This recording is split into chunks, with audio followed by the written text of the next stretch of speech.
On April 16th, 2024, SM64 tasker Alex Palex showed off a completely new trick in HMC, which allowed him to shatter several HMC task records.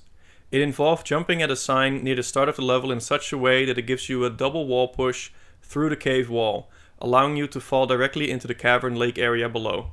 People were shocked by the discovery, and some were wondering if it could have any implications for RTA or SS. However, given the insane precision of the trick, it seemed pretty much impossible. And they were right to think this. In order to get a double wall push here, Mario has to hit the seam between the two wall triangles of the left wall of this sign. This is floating point perfect. If you pick a random Y value along this seam, there's a 1 in 135 chance that there exists a single Z floating point value that will allow you to get the double wall push. A single Z unit here is 1/2048th of a unit. In real life, this would translate to roughly the width of a red blood cell. This means that if you try to completely YOLO this strat, the odds of success can be calculated to be somewhere in the range of 1 in 1 million to 1 in 10 million. Clearly, it will not be possible to find a setup for this strat that is even remotely reasonable. But as it turns out, that might be what you get. On the 17th of June 2024, Giboss posted a video to the site where he got this run. Giboss got the Swimming Beast star with a real time of 13.84, beating the real time record by nearly a second and getting the first second barrier break of the star since 2014.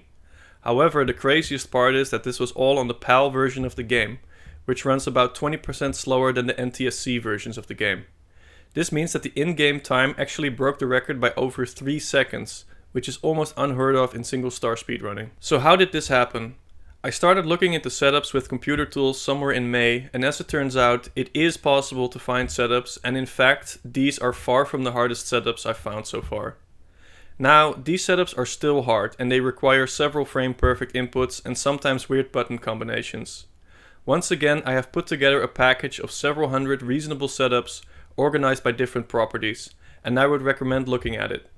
It also contains Giboss's favorite setups and detailed explanations on all aspects of the strategy, both pre and post sign clip. It is impossible for me to explain all the intricacies in this video without making it half an hour long, so I will only highlight the most important points. First of all, there are dive recover and long jump strats. You should assume that all button presses and joystick switches are frame perfect, with some exceptions that are explained in the readme. No pause buffering is required, even for the joystick moves. I only looked for solutions that clip through with a reasonable angle for Swimming Beast. The solutions will work on any version of the game. Giboss just likes getting records on PAL. The game can be very laggy after clipping through the wall, but it can be reduced to almost nothing with proper lag reduction strats. There are several ways to tackle the ending. They all involve moving back and then forward to build up speed to pass under the massive death barrier with the best speed possible to get as close to the island as possible. Then there are several ways to get on top of the island as well. Some of the strats in the package, together with a god ending, can theoretically get a sub 11 XCAM in-game time, but we'll have to see what's actually possible. Straining after clipping through the wall can be extremely counterintuitive, because the visual camera can be completely disjoint from the logical camera, which is used to determine your intended straining direction from your joystick angle. In other words, sometimes you'll have to hold back to go left, or hold left to go right, etc. Without further ado, here are some of the best solutions as selected by Giboss himself.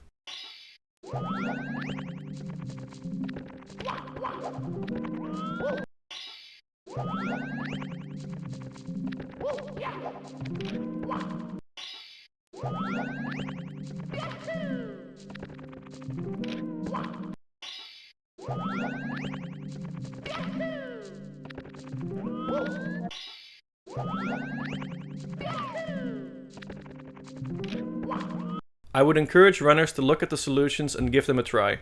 It's not as intimidating as it might seem at first, and Gib eventually managed to get the clip strats down quite quickly. Several second barrier breaks are still up for grabs. My delusional dream is that it could even be used as a YOLO strat in 16 star, but we'll have to see about that in the future. Thanks a lot to my patrons for supporting my SM64 research.